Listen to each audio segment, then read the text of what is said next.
ministro do Senhor, Amém. por onde andar, Pai. Amém. É no nome de Jesus que nós oramos e te agradecemos. Em nome de Jesus. Amém. Amém. Bom dia, igreja, graça e paz, tudo bem? Fico muito feliz de estar aqui com vocês. Fico muito feliz de ver essa igreja tão viva, alegre, desfrutando da presença de Deus e sendo luz. PIB é referência na Bíblia, a gente vê um poder da primogenitura. E essa igreja carrega a primogenitura de Guarulhos, é a primeira igreja de Guarulhos, e ver ela tão viva, tão acolhedora, me deixa muito feliz. Como já foi dito, meu nome é Renan, eu sou pastor ali na primeira igreja batista de Belo Horizonte. Nós estamos ali revitalizando aquela igreja durante 6 anos já, é uma igreja de 112 anos, quando chegamos lá estava 6 anos sem pastor, e aí a gente está num processo de revitalizar, é um prédio tombado, não pode fazer muito, mas aos poucos Deus tem feito grandes coisas ali em nosso meio. Eu sou praticamente fruto dessa casa. Quando eu tinha 18 anos eu saí de casa, fui para o seminário no Rio Grande do Sul, fiquei lá por 3 anos, venho para São Paulo, fico aqui mais 2, 3 anos quando eu volto para Belo Horizonte, mas foi aqui onde eu conheci minha esposa, ela é daqui de Guarulhos, e sempre que eu estou de férias, tenho a oportunidade de estar com os irmãos e fico muito feliz. No colo do Rafa está ali o meu milagre, o Tito. O Tito nasceu prematuro de 7 meses, ficou 2 meses na UTI, respirando por aparelhos, precisou ser reanimado, mas está aí o nosso grande milagre para a glória do Senhor Jesus, amém? Hoje eu quero conversar com os irmãos sobre um texto muito comum, um texto muito usado, e talvez o primeiro texto que nós decoramos na escola bíblica dominical, quando estamos sendo evangelizados pelos nossos pais, que é o texto de João 3,16. Se você sabe de cor, eu te convido a daqui a pouco recitar, mas se você quer, você pode abrir. Mas eu te convido também a ter aí com você um bloco de anotações, uma caneta e um papel, para que durante a mensagem você vá anotando aquilo que Deus falar ao seu coração. Porque nós retemos 70% de aprendizado quando nós anotamos o que estamos aprendendo. Por isso que é tão importante que você anote quando você está aprendendo, quando você está ouvindo, para que você consiga reter mais. Porque nos dias de hoje o nosso cérebro está tão acostumado com estímulos, com novidade, que quando a gente fica ouvindo algo por muito tempo, a nossa mente se perde. Então eu convido você a anotar para que você não se perca durante esse texto. Quem abriu pode ler, quem sabe de qual pode recitar comigo também, mas diz assim: porque Deus amou o mundo de tal forma, ou de tal maneira, que entregou o seu Filho único, para que todo aquele que nele crê, não morra, mas tenha vida eterna. E aí depende da versão, né? Tem umas versões aí de Guarulhos, uma versão mineira, mas o que importa é a essência do texto. Mas antes da gente caminhar por esse texto, eu queria te convidar a fechar os seus olhos e a orar ao nosso Deus Pai. Porque eu estou aqui apenas como uma ferramenta dele nessa manhã, mas a real voz e a real direção é dele. Por isso eu queria te convidar a fechar os seus olhos e a orar não pedindo pela presença dele, porque ela já é real. Mas eu queria que você orasse pedindo a Deus sensibilidade. Orasse pedindo que ele quebrante o seu coração, que ele tire toda a distração da sua mente, que você agora não se perca, não se preocupe com os boletos que estão vencendo, com a sua agenda da semana, mas que a sua mente e o seu coração estejam focados naquilo que Deus tem para falar com você nessa manhã. Então feche seus olhos, eu vou dar um tempinho para você falar com Ele, pedir perdão pelos seus pecados, ter o seu coração quebrantado.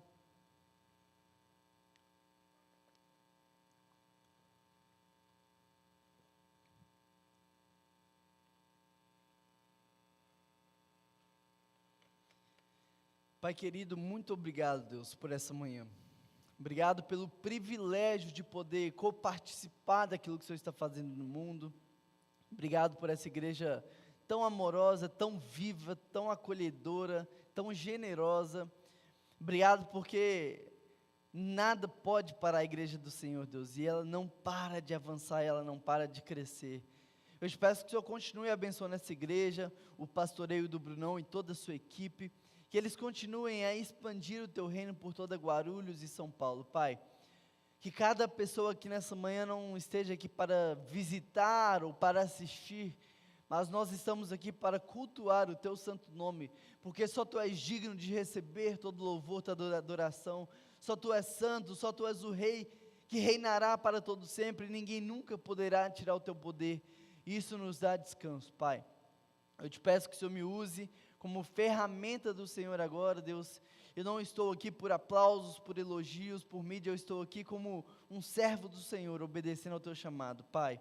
Que possamos sair daqui nessa manhã, desfrutando ainda mais sobre o Teu amor para com a gente, para que possamos agora também levar esse amor aos outros, Pai.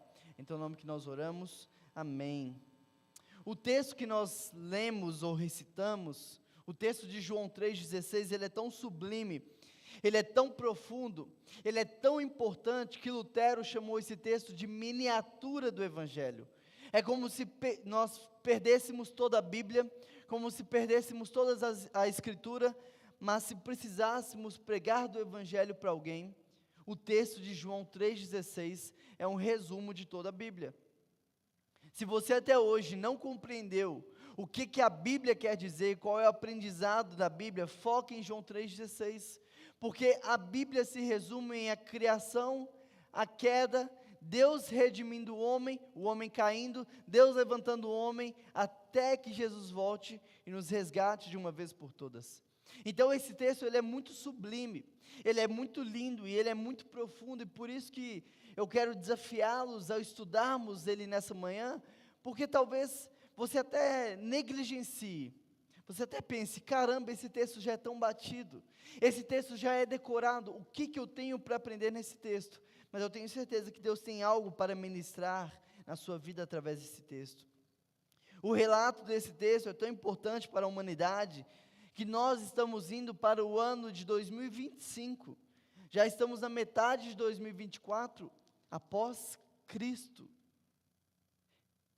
Então podem falar o que for de Jesus, mas não tem como negar que Ele dividiu a humanidade, não tem como negar que Ele dividiu em dois tempos, antes e depois. Ele é o Rei dos Reis, Ele é o que foi e o que será para todo sempre, e ninguém nunca poderá tirar dele o poder. Esse homem mudou a história da humanidade. E o interessante é que esse texto não é impressionante, irmãos, porque Deus amou. Porque o povo israelita, o povo de Israel, eles já estavam acostumados com o fato de Deus amar a Israel. Desde que Deus tirou eles da escravidão, desde que Deus tirou eles ali do Egito, eles já sabiam que Deus o amava. Eles já estavam acostumados a serem amados por Deus. Mas o impressionante desse texto é descobrir que Deus ama o mundo. Porque uma coisa é eu entender que Deus ama aqueles que estão dentro da igreja. Uma coisa é eu entender que Deus ama aqueles que estão em obediência. Aqueles que dizimam fielmente, aqueles que vêm a todas as programações. Legal Deus amar. Mas quando eu paro para pensar que Deus ama também um ladrão, que Deus ama também o marginalizado, que Deus ama também os adúlteros, que Deus ama também as piores das pessoas, isso é impressionante, porque como pode um ser perfeito, um ser íntegro, um ser puro, amar pessoas tão sujas como eu e você?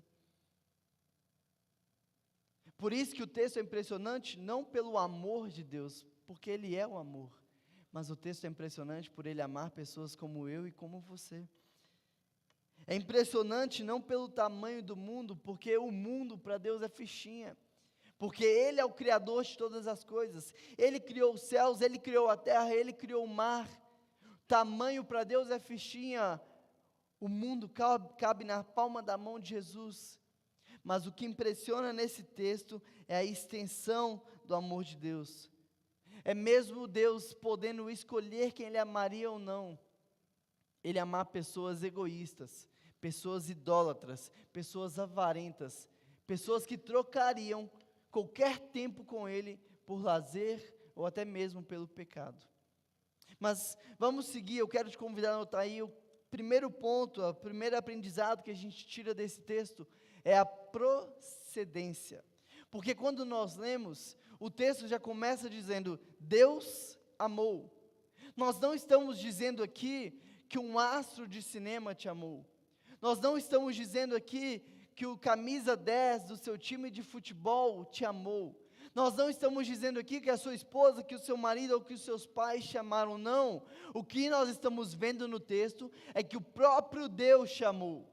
O Deus eterno, imutável, santo, perfeito, puro, este, que nunca errou, que não erra, que nunca errará, que nunca mentiu, que nunca falhou, que nunca desapontou ninguém. É este ser que nós estamos falando, que te ama.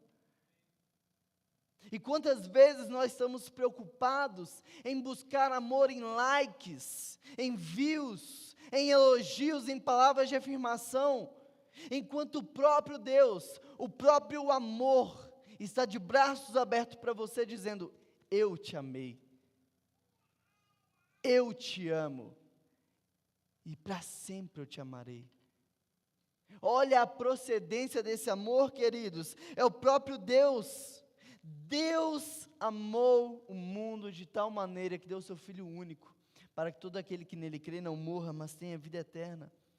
E ainda em João nós vemos que nós só sabemos o que é o amor, porque Deus nos amou primeiro. Ele não te pediu nada em troca, Ele não te pediu nada Ele não falou: se inscreva, saia do seu lugar, faça algo, não. Antes de tudo, antes da criação, a Bíblia fala que Ele já te conhecia, que Ele sabia quantos fios teria na sua cabeça, que Ele sabia os dias da tua vida, e mesmo sabendo dos seus piores erros, dos seus piores pecados, da sua pior falha de caráter, Ele te amou. E ainda assim, você tendo errado ontem, você tendo errado hoje, você provavelmente errando amanhã, Ele permanece te amando. Esse texto ele é maravilhoso porque ele está nos afirmando que não foi qualquer um que nos amou, foi alguém que não muda, alguém que não deixa de amar, alguém que o amor não esfria. O texto já começa te colocando lá em cima, o texto já começa levantando a sua bola, levantando a sua autoestima, e te lembrando que você não precisa de que outras pessoas te amem para que você se sinta amado, porque o próprio Deus já te amou. O eterno, o infinito, o imutável, o Criador. E apesar de nós não merecermos esse amor, Ele nos amou ainda quando éramos pecadores, imersos no lamaçal do pecado, quando ainda estávamos destinados ao inferno. Ele, de braços abertos naquela cruz, decidiu te amar. Mas sabe o que é confortante? É que não tem nada que você possa fazer para Deus te amar mais. Por mais que todos os dias você viva uma vida de santidade, você entregue o seu dízimo, venha todas as programações do culto, nada disso vai fazer Deus te amar mais. Mas também não tem nada que você possa fazer para Ele te amar menos. Ele te ama e ponto. Claro que ao decorrer que eu vou conhecendo o amor de Deus por mim, a tendência é que por querer agradá-lo e por amá-lo, agora eu vou me esforçar ao máximo para viver uma vida reta, para viver uma vida que agrade ao meu Senhor. Mas agora eu posso descansar, que mesmo sendo eu do jeito que eu sou, Ele permanece me amando.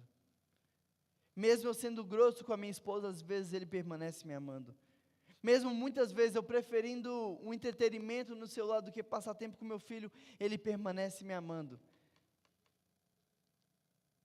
E Ele me ama, e Ele te ama do jeito que nós somos, mas Ele também nos ama demais para nos deixar do jeito que nós estamos. E é por isso que esse amor nos convida todos os dias a viver uma vida de transformação, porque o amor de Deus é incondicional. E talvez a sua definição de amor esteja baseada em filmes de romance. Talvez a sua definição de amor esteja baseada no amor que seus pais tiveram por você. Talvez a sua definição de amor esteja baseada no seu amor com o seu cônjuge. Mas deixa eu te contar uma novidade: esse amor não é a base de nada, porque os teus pais provavelmente já falharam com você. O meu filho tem 10 meses e eu tenho certeza que todos os dias eu falho com ele de alguma forma.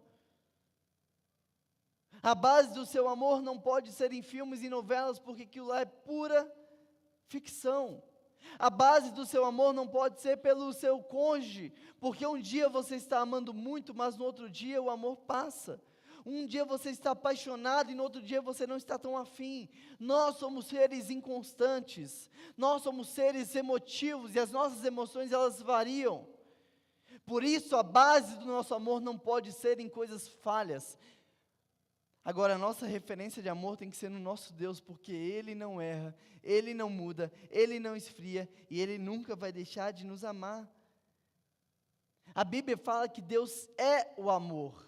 Deus não tem amor, Deus não sente amor, Ele é o amor. Ele é a própria definição, Ele é a própria base, Ele é o próprio amor. E se a Bíblia está dizendo que Ele te ama, meu querido, sinta-se amado nessa manhã. Tenha certeza que enquanto você dormia, os anjos dele te protegiam. Tenha certeza que Ele te deu a opção de acordar nessa manhã. Porque por mais que você se ache, eu tenho certeza que não é você que escolhe o dia que você vai ou não acordar. O dia que você vai ou não trabalhar. Mas é Ele que todos os dias te dá uma nova opção de levantar da sua cama, colocando fôlego nos seus pulmões. Por isso, tenha certeza que Deus chama. E o interessante é que nós não vemos nenhuma informação antes desse texto. Não vem tarará e Deus amou.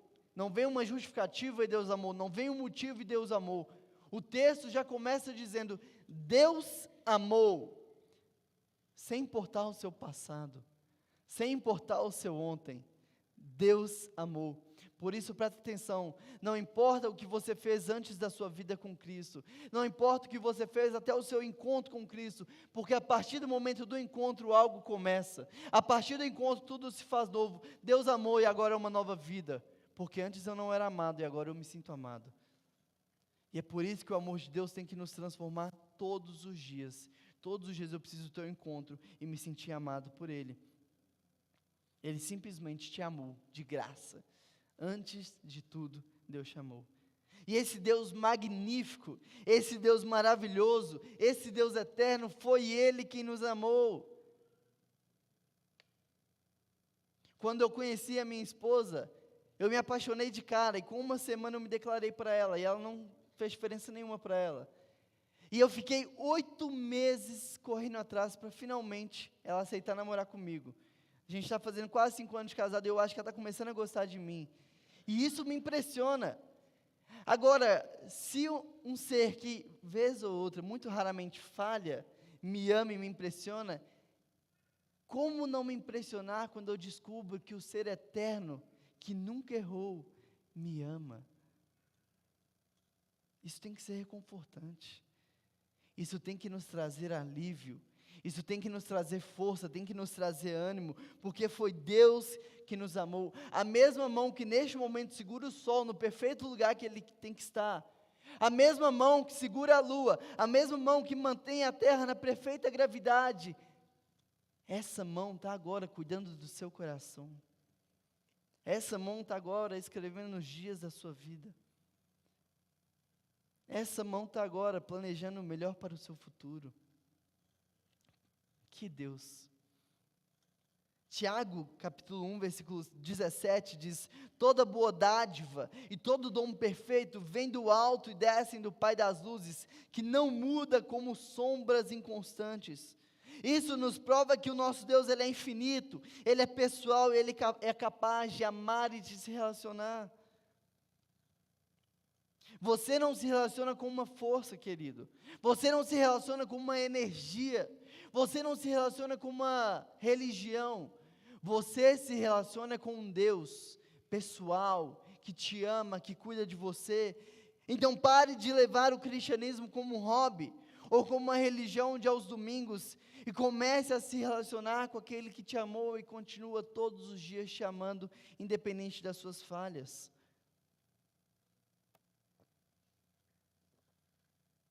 Agora, como que descobrir o amor de Deus por você impacta na sua vida? Como que sentir o amor de Deus por você impacta na vida daqueles que estão ao seu redor? Como que descobrir o amor de Deus por você muda o ambiente da sua casa? Como que se sentir amado por Deus leva outras pessoas que convivem com você a quererem também sentir esse amor de Deus? Porque muitas vezes nós queremos pregar, evangelizar, falar de Jesus para as pessoas, mas elas não querem nos ouvir porque nós somos carrascos, somos pessimistas, somos negativos, somos murmuradores, e quando a gente chega, a pessoa até fica cansada, até evita a nossa presença de tão chato que nós somos. E é por isso que esse amor tem que me constranger, é por isso que esse amor tem que me levar a uma mudança de mente, porque eu era, mas agora eu sou amado, eu posso ser uma nova pessoa. Eu era pessimista, mas eu descobri que alguém me amou, e agora toda a minha vida eu só vejo o lado bom. Eu era reclamão, mas agora Deus me amou, e eu só tenho que agradecer. Como que descobrir o amor de Deus por você impacta na sua vida e na vida daqueles que estão ao seu redor? Como você tem se relacionado com esse Deus que te escolheu, que te amou antes de tudo?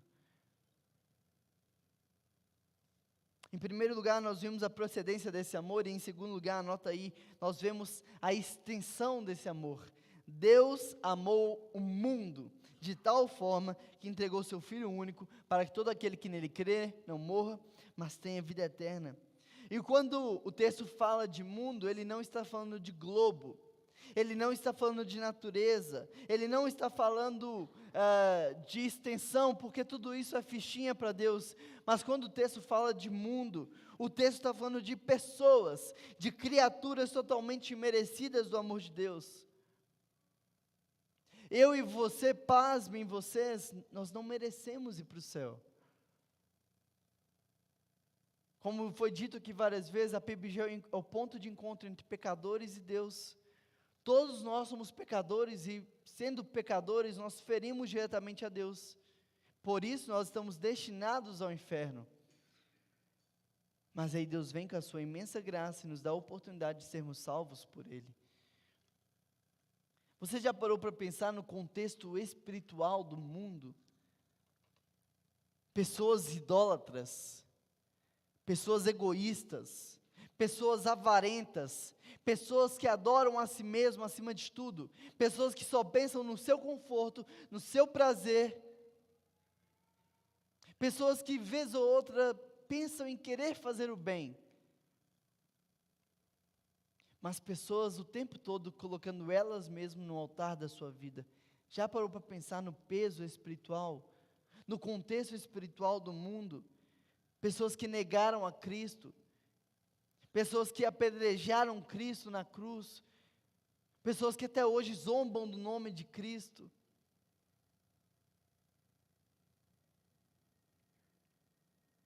Mas ainda assim o texto fala que Deus amou o mundo.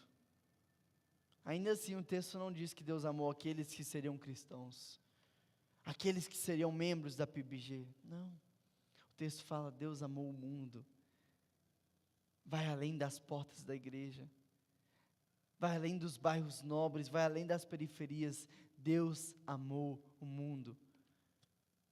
Aquela pior pessoa que está vindo na sua mente, aquela pessoa mais difícil de lidar, aquela pessoa que é um carrasco na sua vida, Deus amou. O assassino, Deus amou.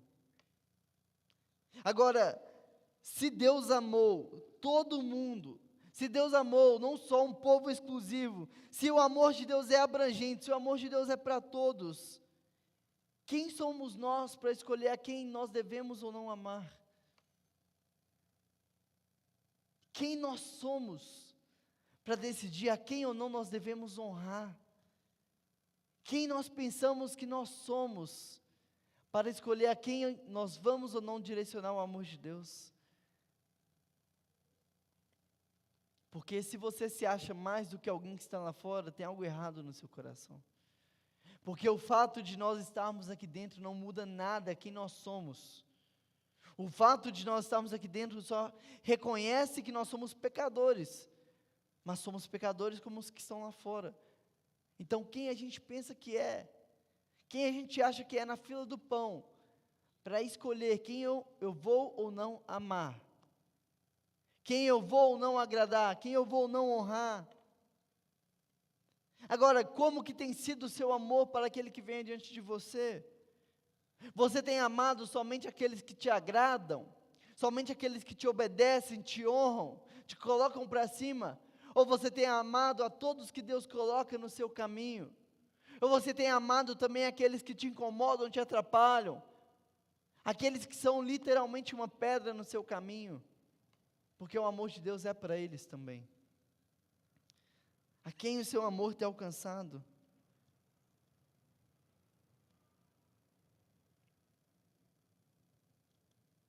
Provavelmente, e quase que certamente, eu nunca vou ter acesso às pessoas que trabalham com você. O pastor dessa igreja não vai ter acesso às pessoas que vivem com você.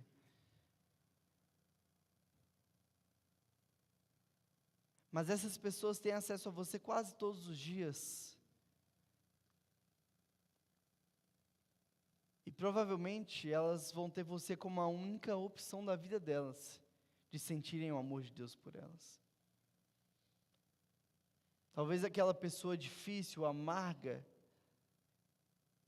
nunca foi amada por alguém.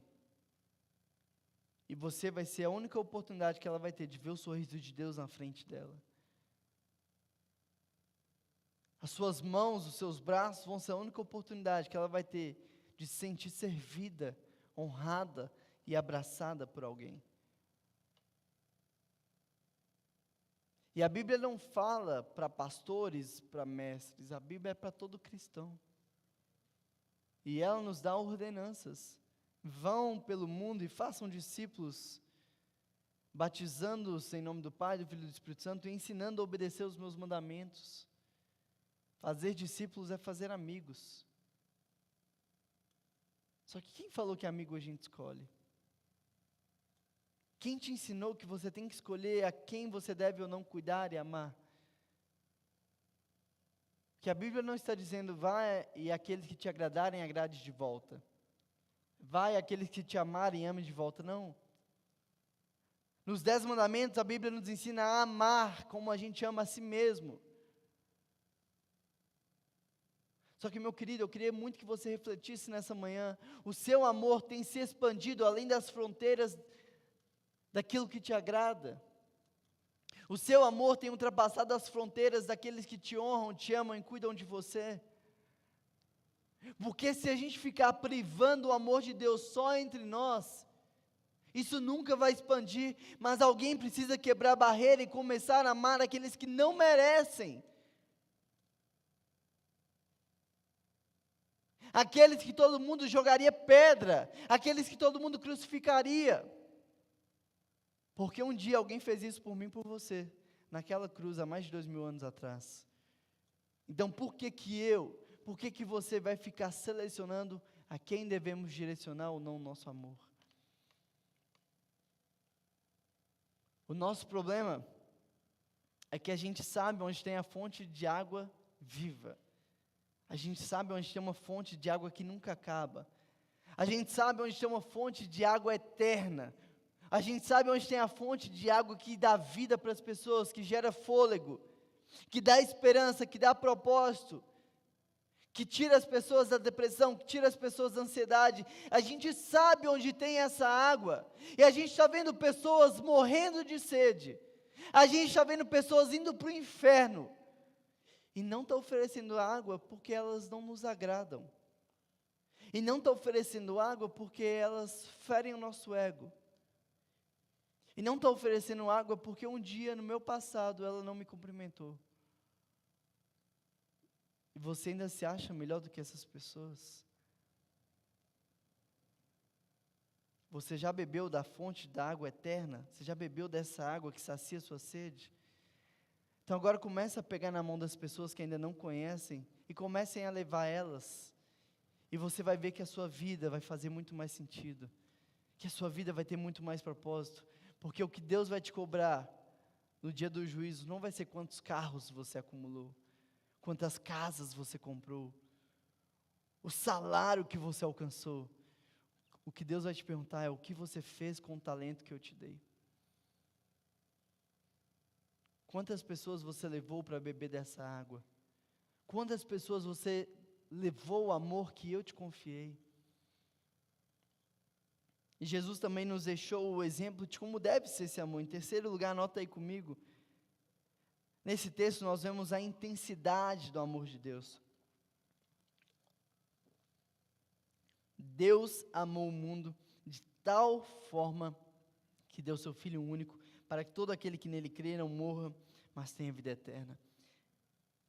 Meu querido, a gente está falando que Deus te amou, presta atenção, Deus te amou de tal forma, que Ele não deu ouro, Ele não deu prata, Ele não deu bens, Ele não deu riqueza, Ele deu o melhor que Ele tinha, Ele deu o Filho dEle para morrer no seu lugar. Agora, se isso aqui não te faz bradar, eu não sei o que vai fazer. Eu estou dizendo que o Deus eterno te amou tanto que Ele deu o melhor que Ele tinha para que você tivesse vida e vida em abundância. E o que me entristece é que, se eu chegasse aqui nessa manhã e falasse assim, olha irmãos, Deus tem me abençoado com uma grande riqueza, e por isso eu vou dar um carro para cada irmão que está aqui nessa manhã, talvez você bradaria mais do que eu dizer que Deus te amou de tal forma. Deus te amou de tal forma. Percebe que o texto, ele não se satisfaz só em dizer que Deus te amou, porque ele poderia dizer, Deus amou o mundo, pronto. Mas o texto, ele quer enaltecer, ele quer te dar certeza, ele quer que você tenha noção do tamanho do amor de Deus por você. Ele não fala só Deus chamou, ele fala, Deus chamou de tal forma, Deus chamou de tal intensidade, que Ele deu o Filho dEle para morrer no seu lugar, mesmo sabendo que o Filho dEle seria apedrejado, seria chicoteado, seria cuspido, seria xingado, seria humilhado. Mesmo sabendo de tudo isso, ainda assim, Ele te amou de tal forma, que Ele deu o Filho dEle para morrer no seu lugar. Esse é o nosso Deus. A Bíblia fala que por um homem puro o pecado entrou no mundo. Adão era um homem puro, sem pecado, então por Adão o pecado entrou no mundo.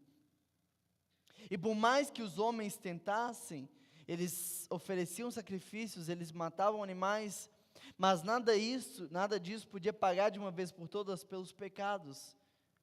E todas as vezes eles precisavam levar ofertas e sacrifícios para pagar pelos pecados da sua família. Mas só por um homem puro também o pecado poderia sair do mundo, ou seja, Jesus era a única opção. E ainda assim valeu a pena. E ainda assim Ele faria 1000 vezes por amor a mim e a você. Ele poderia ter dado qualquer outra coisa, Ele poderia ter dado ouro, prata, bênçãos, mas Ele deu a própria vida por você. E é impossível nós mensurarmos o amor de Deus por um mundo que o trocaria, por um mundo que escolheria ídolos. É impossível nós mensurarmos o amor de Deus por um mundo que preferiria o pecado, mesmo sabendo que Ele amou com tanta intensidade. Mas Ele amou. E não importa, querido, o seu passado, importa que a partir do momento em que você compreende o tamanho e a intensidade do amor de Cristo por você, agora a sua vida mude de uma vez por todas, porque não tem como mais eu viver como eu vivia antes. Isso é arrependimento. Quando Jesus vem caminhando lá em Marcos, e Ele vem dizendo, o reino de Deus é chegado, por isso arrependam-se e creiam. E Ele vem repetindo isso várias vezes. A palavra usada por Jesus para arrependimento é metnos. E met, do grego, quer dizer mente, e nous é algo novo, uma nova percepção, uma nova forma de enxergar a realidade. Ou seja, arrependimento não é remorso, arrependimento não é sentimento, arrependimento é uma nova forma de pensar, é uma nova mentalidade. Por isso que o reino de Deus chegou e é preciso eu me arrepender, porque antes eu pensava de um jeito, agora eu preciso pensar de outro. Antes eu agia de uma forma, agora eu preciso agir de outra forma. Antes eu me relacionava de um jeito, e agora que eu conheci a Cristo, eu preciso me relacionar de outro jeito. O reino de Deus chegou, e eu preciso pensar, agir e falar de um jeito diferente. Antes eu não era amado, agora eu sou. Antes eu não tinha um propósito, agora eu tenho. Antes eu não tinha um Pai eterno, agora eu tenho O que mudou na sua vida depois do seu encontro com Cristo? Arrependimento é eu compreender que a partir do momento que eu encontro um amor tão imenso por mim, eu não posso mais viver da forma que eu vivia antes.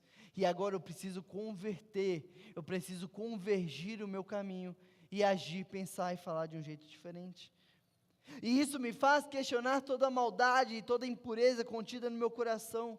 Quando eu olho para a forma, para a intensidade que Ele me amou, eu me corroo por não amar igual. Eu me sinto mal por não me entregar da mesma forma que Ele se entregou por mim. Como que a gente consegue ser tão falho, tão inconstante, com Deus que é tão perfeito e que nos ama de tal forma? Deus te quer por inteiro, Ele não quer de pedacinho em pedacinho, até porque Ele se entregou por inteiro por você. O que falta você entregar para Cristo na sua vida? O que você ainda não entregou? O que quando você aceitou a Ele, você falou, olha, eu posso até ir na igreja, eu posso até falar que eu sou crente, mas isso aqui eu não vou abrir mão. O que está faltando? Porque se Deus entregou a vida dEle por inteiro por você, o que está faltando para você entregar a sua vida por inteiro para Ele? Como você tem buscado se relacionar com Ele? Como que você tem buscado se entregar por Ele? De que forma a intensidade desse amor por você tem interferido no seu jeito de viver, no seu jeito de se relacionar, no seu jeito de amar? Em quarto lugar, nós vemos que Deus amou o mundo de tal forma que Ele deu seu Filho único para que todo aquele que nele crê não morra, mas tenha vida eterna. Em quarto lugar, nós vemos a generosidade do amor de Deus. Enquanto em todas as religiões o homem é visto levando oferendas e sacrifícios para adquirir o favor dos seus deuses, no cristianismo nós vemos Deus vindo em direção ao homem com um sacrifício para pagar pelo pecado dele. Olha a generosidade do nosso Deus. Como eu já disse, Ele poderia ter dado ouro, ter dado prata, mas Ele deu o melhor que Ele tinha. E a única coisa que Ele te pede é que você se arrependa e creia. Só isso.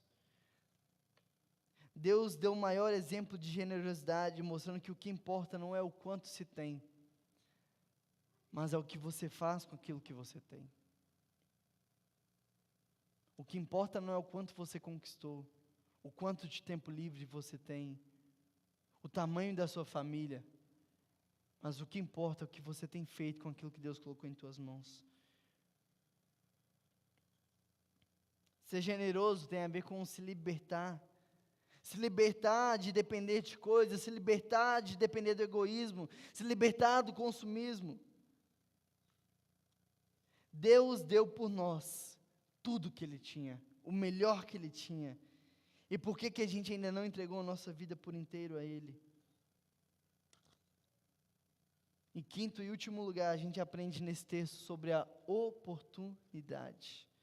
Deus amou o mundo de tal forma que deu seu Filho único, para que todo aquele que nele crê não morra, mas tenha vida eterna.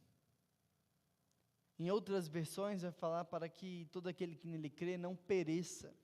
E perecer envolve, em primeiro lugar, perder a alma, perder a vida, perder o prazer nas coisas. Sabe aquela pessoa que já não tem prazer em nada, que tudo está triste, que tudo está ruim, já perdeu o sentido das coisas. Mas em segundo lugar, perecer envolve ser banido da presença de Deus. Muitos cristãos pensam que o inferno vai ser ruim por causa do fogo, das chamas, mas o inferno ele vai ser insuportável porque ele não vai ter a presença de Deus. Mas o interessante é que o texto não está focando no perecer, o texto está focando na oportunidade, em que quem crer terá a vida eterna e vida em abundância. Vida em abundância é uma vida de comunhão, uma vida de qualidade, uma vida de desfrute, uma vida de relacionamento com o Pai. John Stott fala que Pai é o nome que o cristão dá para Deus. Você ganhou o direito de ser adotado por essa família, de ser adotado por esse pai de amor. E a oportunidade que Deus está te dando é de eternamente desfrutar da presença dEle.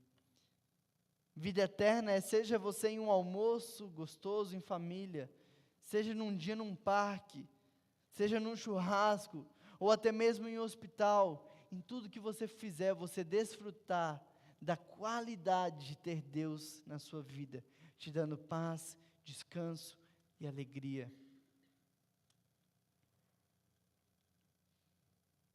Porque você sabe do favor imerecido de Deus por você. Afinal, essa é a pregação do Evangelho. Esse é um resumo das Escrituras. Quer pregar para alguém? Aqui está o resumo. Deus te amou de tal forma que Ele morreu para que você tenha vida e vida eterna. E se você crer e se arrepender, a partir de agora tudo se faz novo. E você tem um pai que nunca vai te abandonar. E você tem um pai que sempre vai te proteger, que sempre vai cuidar e vai prover o melhor para você. O nosso papel como cristão não é mostrar para o mundo o pecado.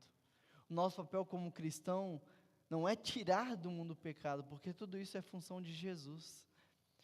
O nosso papel como cristão é amar como Deus amou. É apresentar um Deus perfeito, um Deus imutável.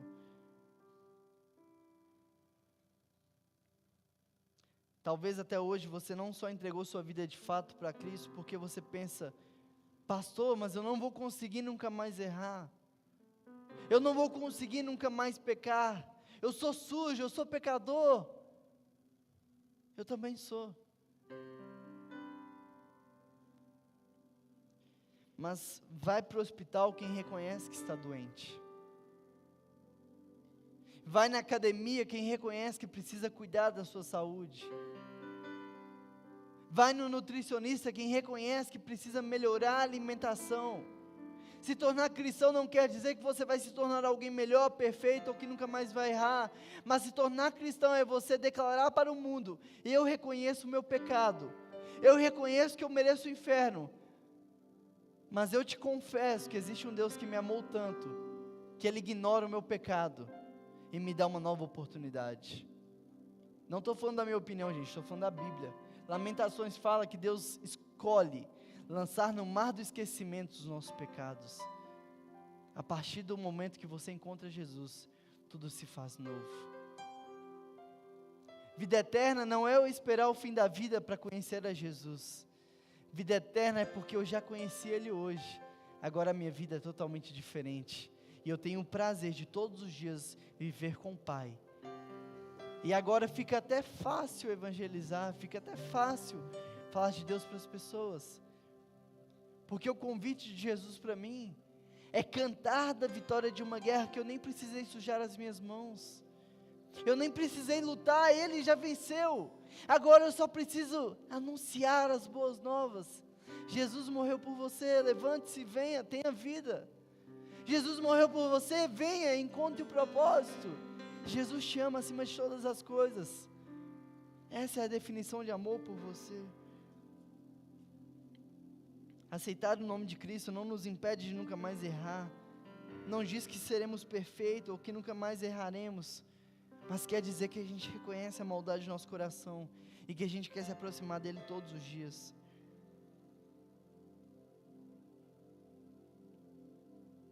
Meu filho tem 10 meses, ele está ensaiando engatinhar. E eu não vejo a hora dele aprender a andar. E eu sei que muitas vezes o Tito vai dar um passo e vai cair. Eu vou levantar ele de novo. E eu sei que talvez na próxima ele vai dar 3 passos e ele vai cair de novo. Mas eu, como um pai que é um filho, eu não estou contando quantas vezes o meu filho cai. Eu não estou anotando todas as quedas dele para um dia jogar na cara dele, não. Eu não estou preocupado em quantas vezes ele vai cair, mas eu estou preocupado em quanto ele vai conseguir ficar de pé. E não importa quantas vezes ele caia, eu como pai sempre vou estar ali para dar a mão para ele se levantar. Mesmo que um dia ele tenha 15 anos e tropece e caia, eu como pai, quero estar lá para levantar o meu filho. Mesmo que um dia com 20 anos ele caia jogando futebol e se machuque, eu quero estar lá para levantar ele e falar, continue. Mas o que eu estou falando aqui não é sobre o meu relacionamento com o meu filho, mas é sobre o relacionamento do seu pai com você. Ele não está contando quantas vezes você caiu. Ele não está anotando as suas quedas e falhas para jogar na sua cara. Mas Ele está de braços abertos, para que toda vez que você caia, você tenha a referência de onde olhar para se levantar. Quando a gente olha para a cruz, ela está vazia, porque como se não bastasse Ele morrer por amor a você, Ele venceu a morte para te provar que aquilo que mais te aflige, Ele pode vencer. E Ele venceu a morte para que Ele tenha vida com você e vida todos os dias. E isso é vida eterna. Eu queria terminar orando por você. Eu queria que você fechasse os olhos. Mas de novo, eu queria te dar um tempinho para que você ore, para que você fale com Deus.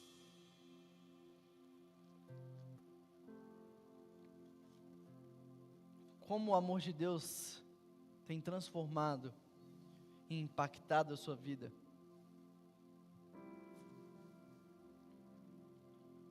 Como descobrir essa intensidade de amor por você te incentiva a querer ficar de pé. Talvez essa manhã você chegou aqui caído. Talvez você chegou aqui nessa manhã engateando porque não está mais conseguindo andar.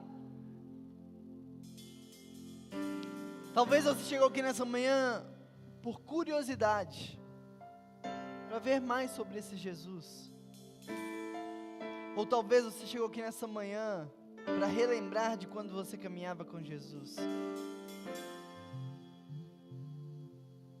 Deixa eu te falar uma coisa, Ele está aqui de braços abertos para te receber, de uma vez por todas. Eu não vou fazer um apelo aqui para você levantar suas mãos, para você ficar de pé, deixa isso para o pastor quando ele chegar, mas eu queria que você entregasse seu coração. Eu queria que você fosse muito sincero com Deus nesse momento. O que tem te ferido? O que tem te machucado? Onde você tem buscado esse amor?